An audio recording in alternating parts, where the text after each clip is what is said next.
local races of the day will head to a runoff. It's the race to determine who will lead our area's largest county. Tiffany Moore Russell will face Chris Messina. West 2 anchor Jesse Pagan is live at Tiffany Moore Russell's campaign watch party in Orlando. Jesse, what has the reaction been like to the results?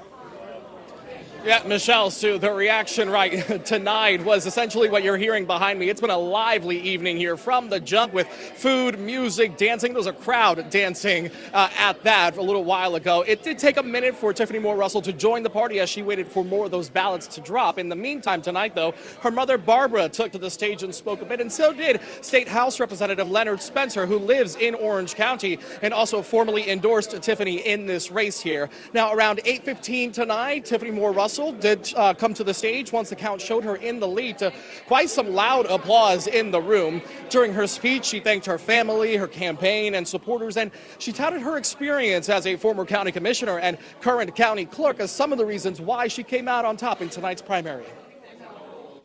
I think it shows that I put in the work. I've learned the different roles it takes to be able to serve the voters of Orange County, and that I have the experience necessary to serve as their mayor on day one, and that's why they can trust their vote with me.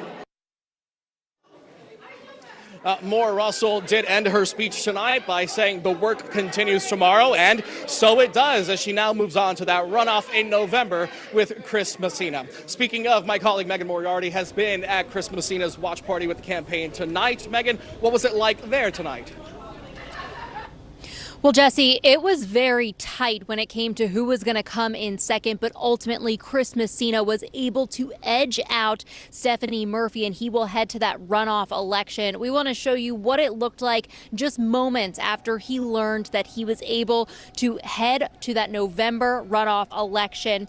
The local businessman campaigned on the promise of public safety, being smart with taxpayer money, and being pro Amendment 3, which is a reduction on property tax for homestead properties. While this is a nonpartisan race, Messina is considered a Republican. We asked how he plans to win in November and win over voters who supported some of the Democratic candidates.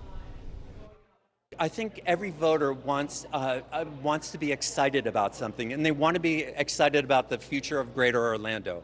And that's I think, fundamentally the appeal. I can tell you at least one of the other candidates who's no longer in this race has really been attracted by the ideas that I'm putting out. And so that's what we need. We need new thinking here. We need a new vision for Orange County, not another recycled politician. And that's what I represent. It's a new vision for the future. And he says he plans to work hard for the voters who didn't vote for him this time around. Live in Orange County, Megan Moriarty, West 2 News.